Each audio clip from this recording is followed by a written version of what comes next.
Welcome to this week's episode of Inside the Headset presented by CoachComm. This week, we are featuring University of Houston head coach Willie Fritz's general session speech from the 2023 AFCA Convention.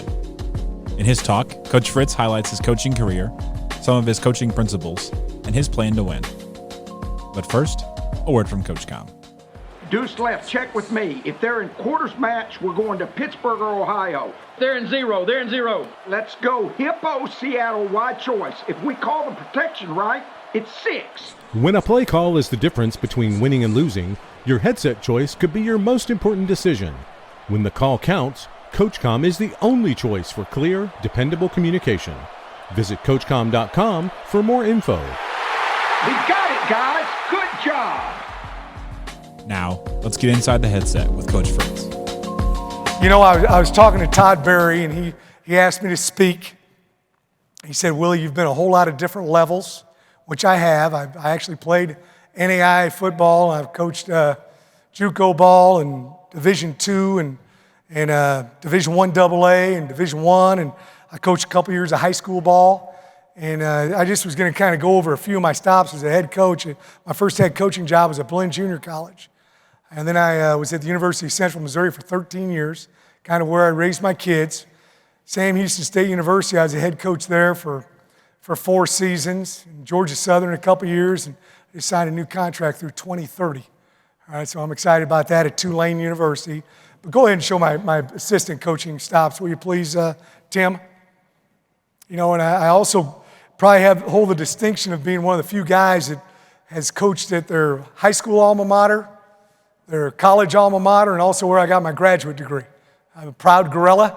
I was at Pittsburgh State University, and I went to high school and coached later at Shawnee Mission Northwest up in the Kansas City area. I was a GA and a coordinator at Sam Houston State, and then I actually taught elementary PE at Willis High School, which is coached varsity football there too, which is right by Conroe over by Houston, Texas. And I was at Coffeyville Community College. I was a DC and track coach, athletic trainer, strength coach, lined the fields. I've been coaching so long, there might be a few of you out here who remember this, that we didn't line the field, we dieseled the fields.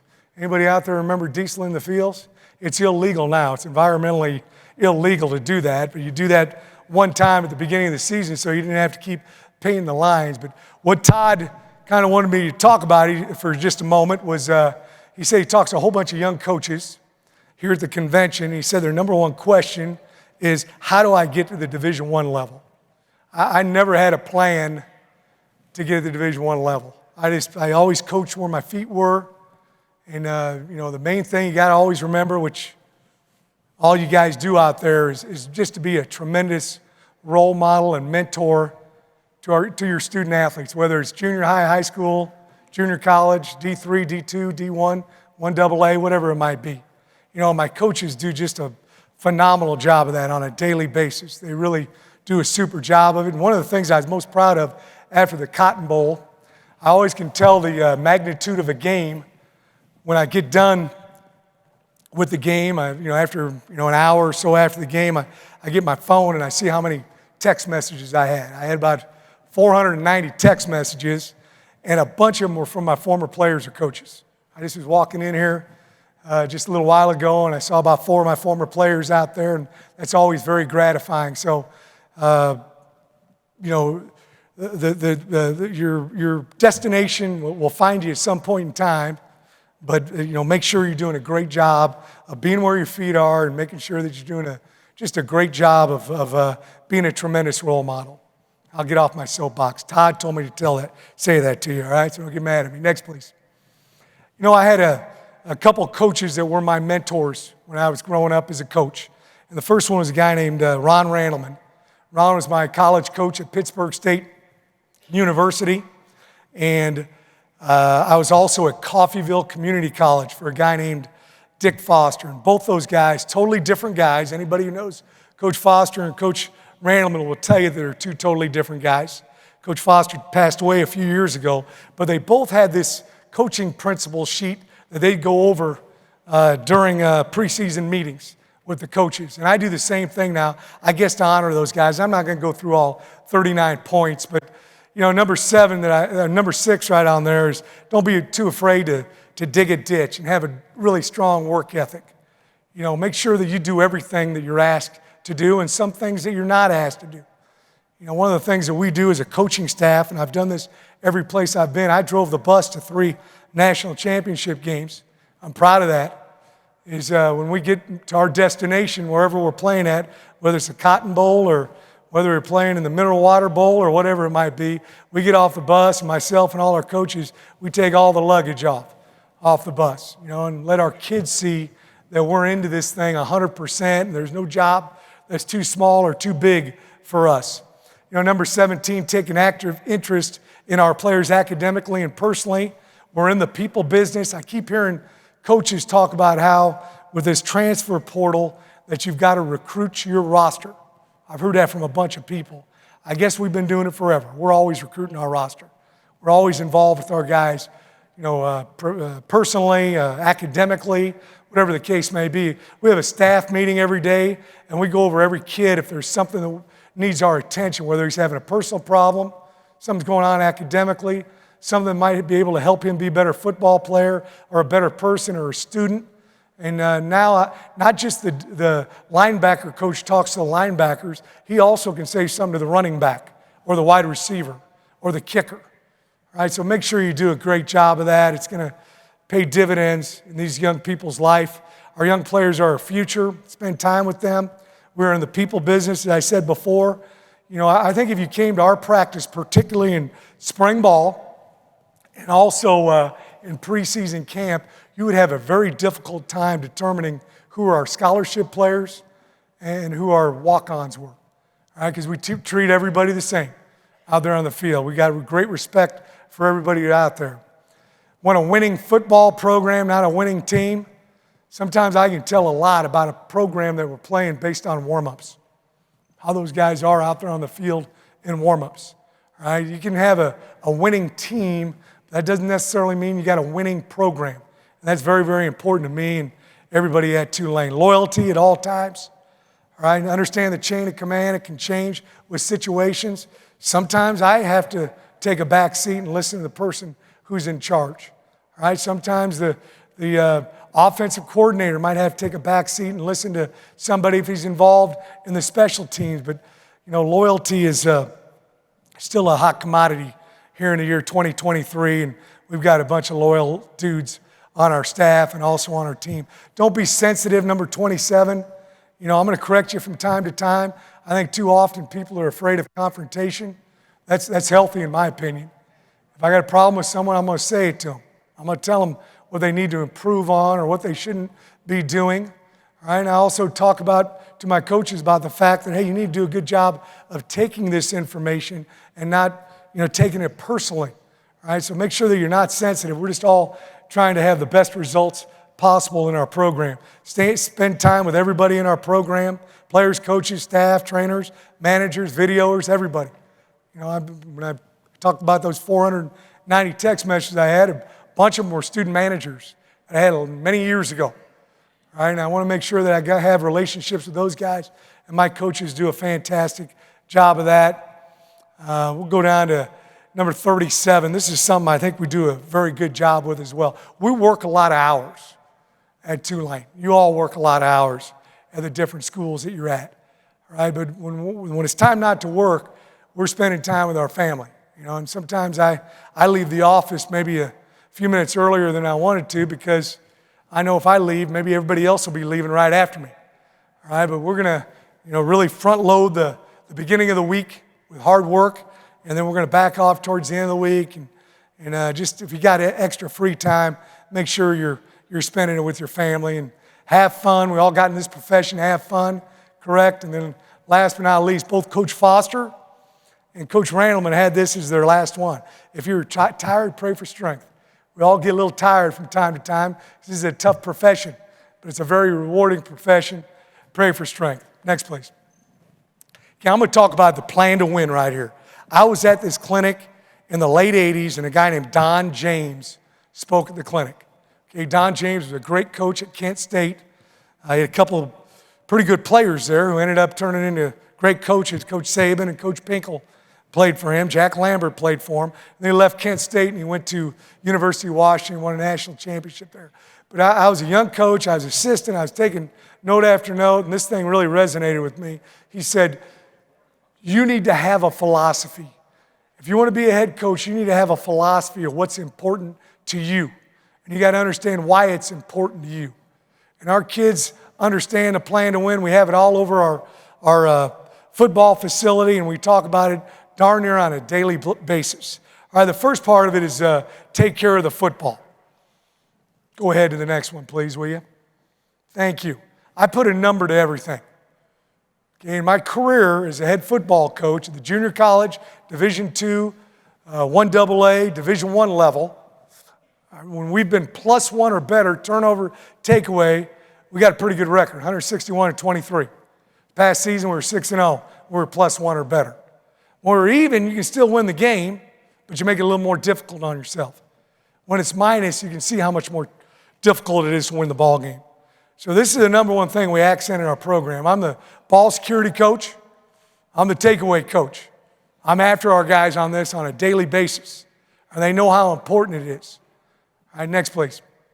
Talk about protecting the football. Claw the ball, ball firm to body, wrist above the elbow, lock the elbow out. We have this all over our program. We talk about the ball never being flat. All right, next one please. Okay, all pictures in our football offices, weight room, shows our guys proper ball security. I want to make sure they understand that all the time. When you have the ball flat, it's a greater opportunity for them to have a target to get the ball out. So we talk about this all the time as well. Next, please. You know, defensively, we always talk about how every play is a takeaway opportunity. I think our coaches do a sensational job of showing poor ball security and why it's poor ball security from our opponents and how we need to attack them to get the ball out every single time. What's the best takeaway technique to utilize to get the ball out? Anytime we overtake someone with speed, I just got done hearing Coach Bielema talking about it a little while ago, all right, is a takeaway opportunity. Can you see the ball under his armpit? We want to punch a pocket. You can't see it, we're trying to rake over the top or go fingertip over fingertip, and we have all sorts of different drills that we use in order to take the ball away. Next, please. Here's some things we talk about all the time with ball security by everybody in the program.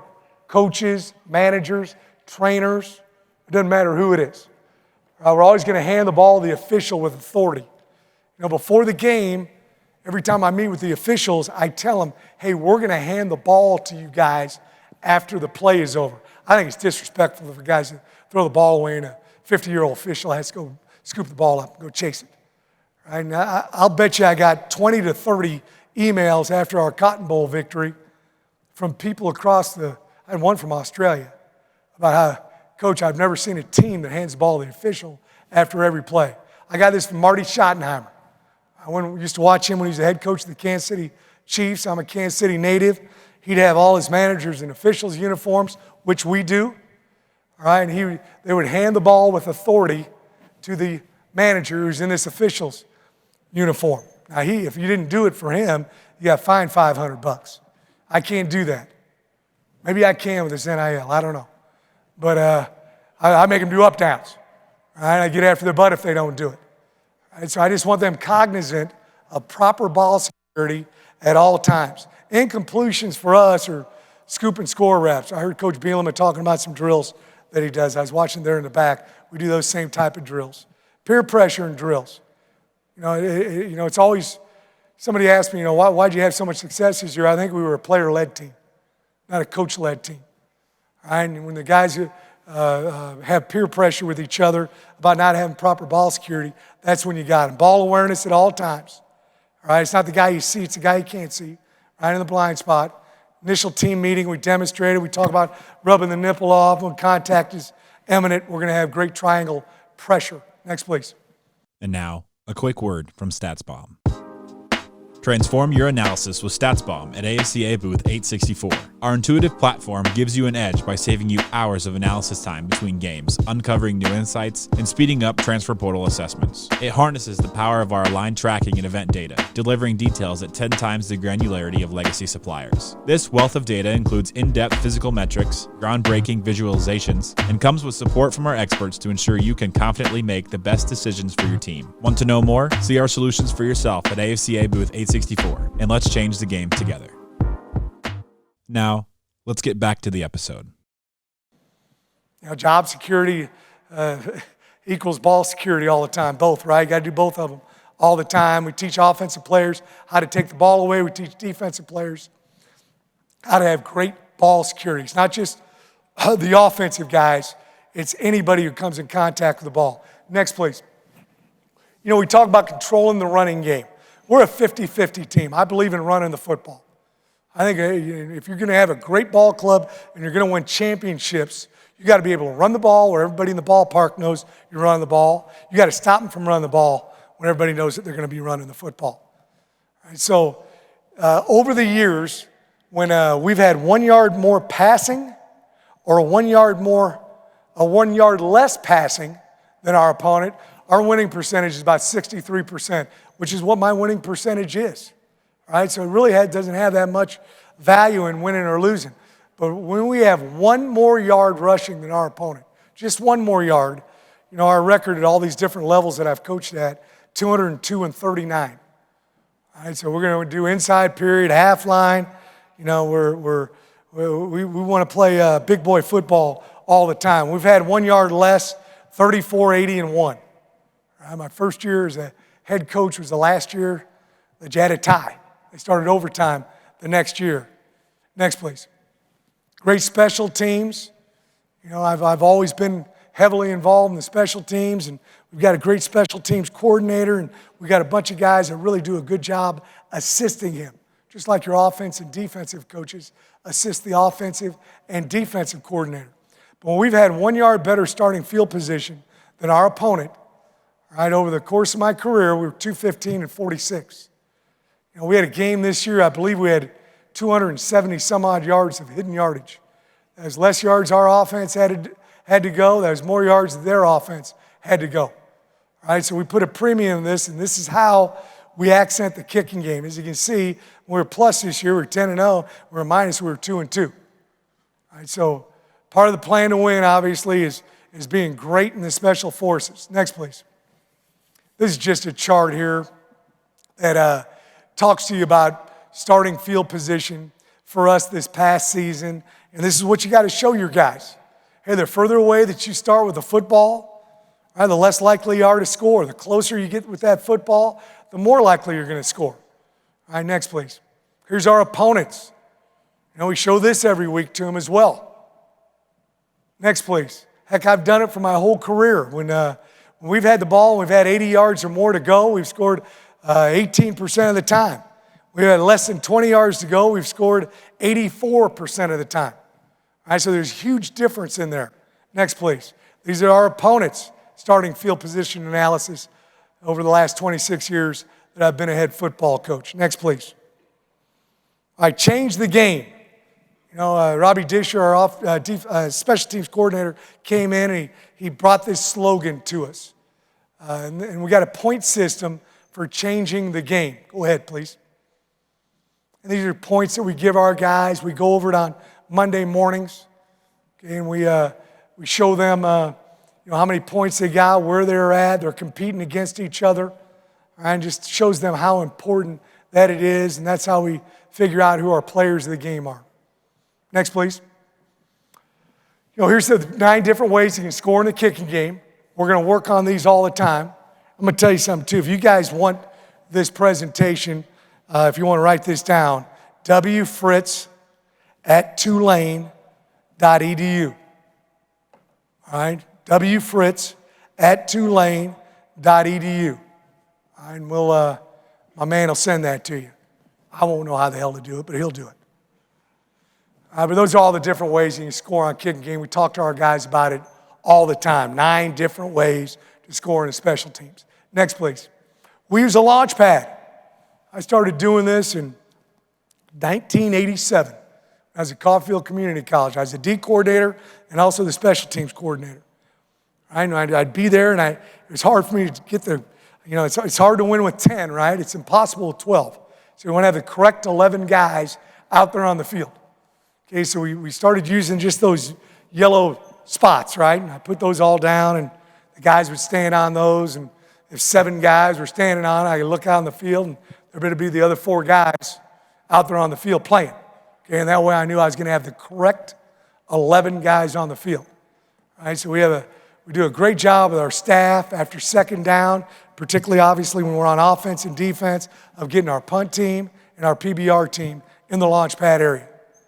All right, and everybody's echoing the call, punt, punt, punt, punt, or PBR, PBR. That's what we call our punt block and return unit.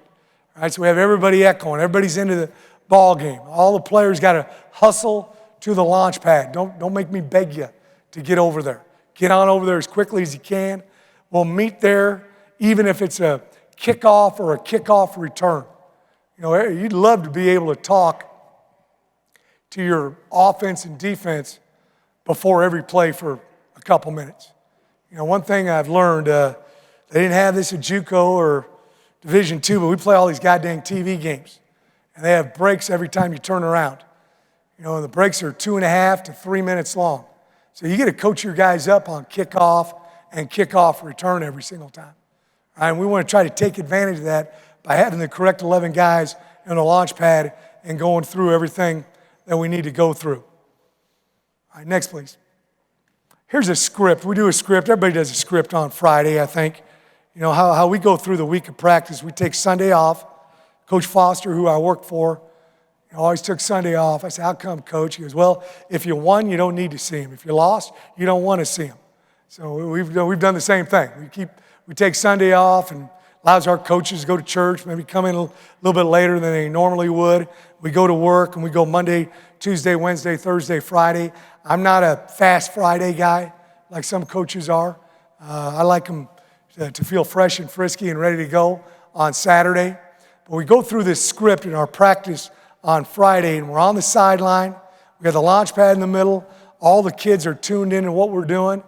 And we go through Thursday at our staff meeting as to what's important, what look do we want to get. All right, I want to keep coaching that kicking game all the way up to kickoff. Talk all the time with our guys. There's 2 components to playing great. One is preparation. All right, preparation doesn't stop until the ball's been kicked off at the beginning of the game. The other thing is flip that switch and play your ass off for 3.5 hours.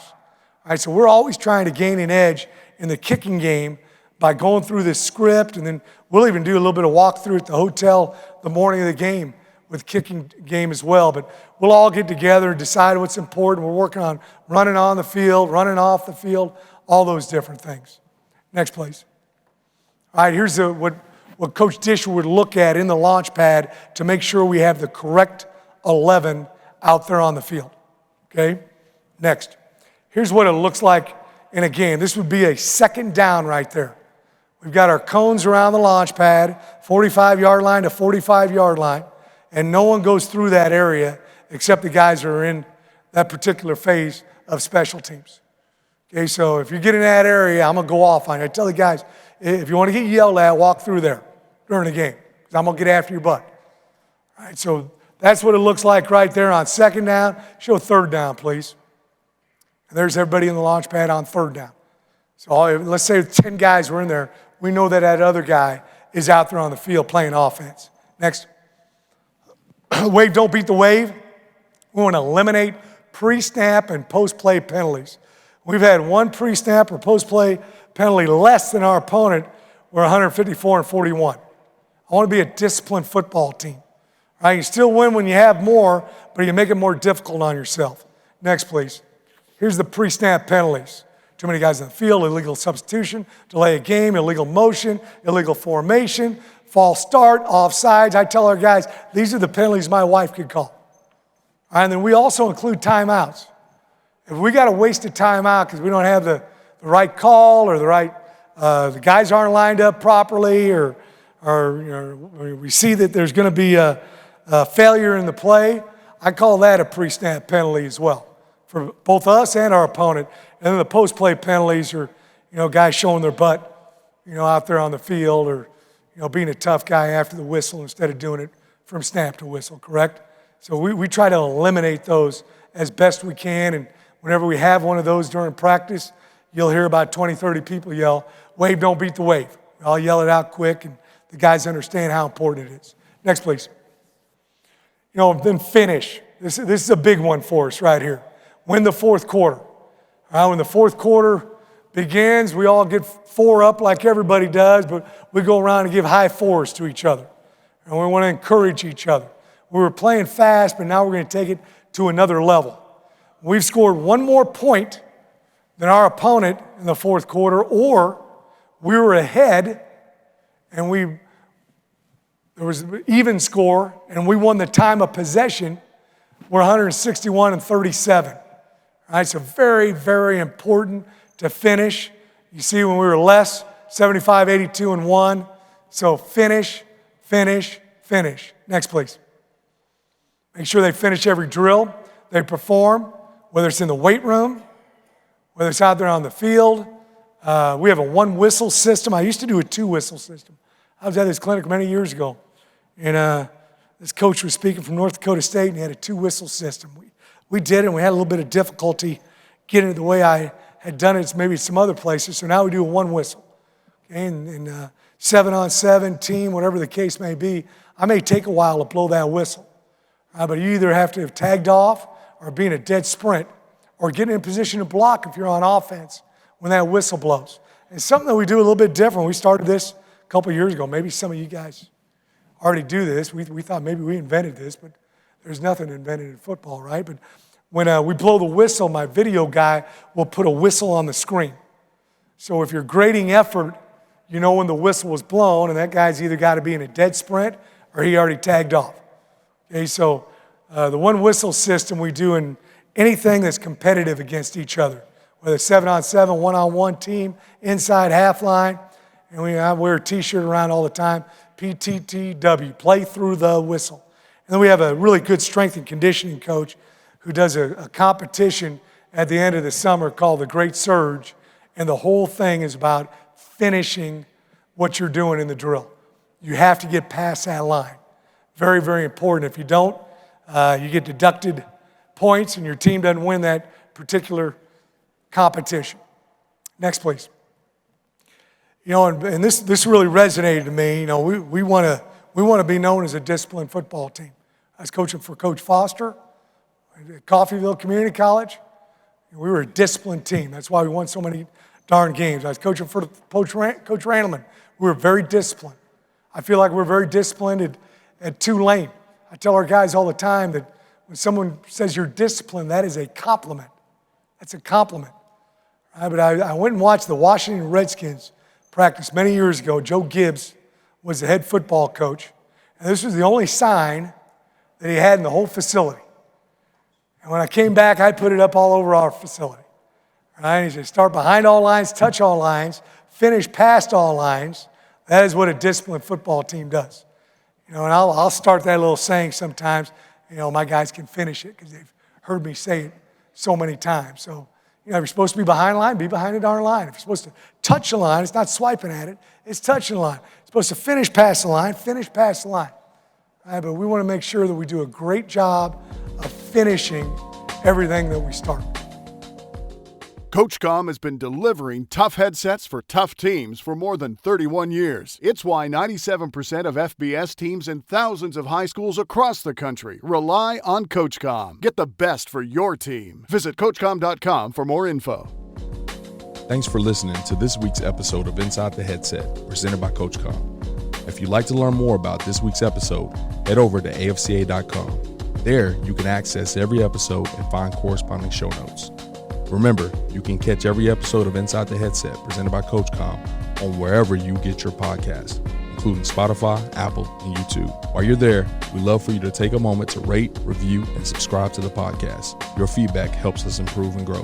Keep up with the latest news by following us on social media. Connect with us at Inside the Headset, and remember to tag us when you share your favorite episodes. For more updates on all things AFCA, be sure to follow the @WeAreAFCA social media accounts. If you're not a part of the AFCA community yet, visit AFCA.com to join thousands of NFL, college, and high school coaches nationwide and across the globe. Elevate your coaching game with an AFCA membership. You'll gain exclusive access to the annual AFCA Convention, magazine, digital library, and AFCA Insider email. Stay up to date with the latest stories and news on the AFCA website.